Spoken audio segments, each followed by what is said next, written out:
দোস্ত, প্রবাসী রেমিটেন্স যোদ্ধারা যখন বিমানবন্দরে আসবেন তাদেরকে স্যার বলে সম্বোধন করতে হবে। জবান বলেন বিমানবন্দরের সচিবদের সম্মান পান রেমিটেন্স যোদ্ধাদেরও সেই সম্মান দিতে হবে।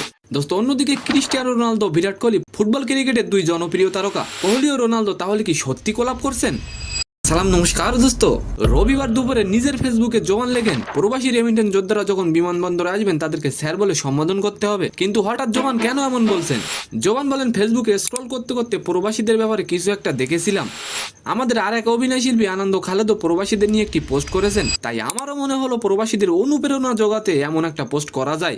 জোবান আরো বলেন, আমাদের অর্থনীতিতে প্রবাসীদের অবদানের কথা বলে শেষ করা যাবে না। প্রবাসীরা আমাদের দেশের অর্থনীতির অন্যতম চালিকা শক্তি। আচ্ছা, আপনি কি চান প্রবাসীদের সব জায়গায় সম্মান দেওয়া হোক? অবশ্যই কমেন্ট করে যাবেন। জোয়ান বলেন, যখন দেশের বাইরে যাওয়া আসা করি তখন দেখি অকারণে তাদের ভোগান্তিতে পড়তে হয়। তাই দেশের অর্থনীতিতে যারা বড় ভূমিকা পালন করে তাদেরকে সম্মান দিতে হবে, যেটা বিমানবন্দরে সচিব পায়। দোস্ত, অন্যদিকে এবার টকশই মুখোমুখি রোনালদো, বিরাট কোহলি। আইপিএল এর রয়্যাল চ্যালেঞ্জার বেঙ্গালুরু তাদের এক্স হ্যান্ডেলে দুজনের পাশাপাশি বসে কথা বলার একটি ছবি শেয়ার করেছেন।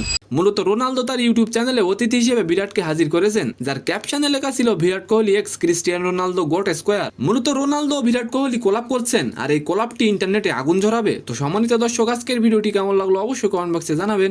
আর ভিডিওটি যদি ভালো লাগে অবশ্যই একটি লাইক দিয়ে আমাদের চ্যানেলটিকে সাবস্ক্রাইব করে দিবেন। ধন্যবাদ।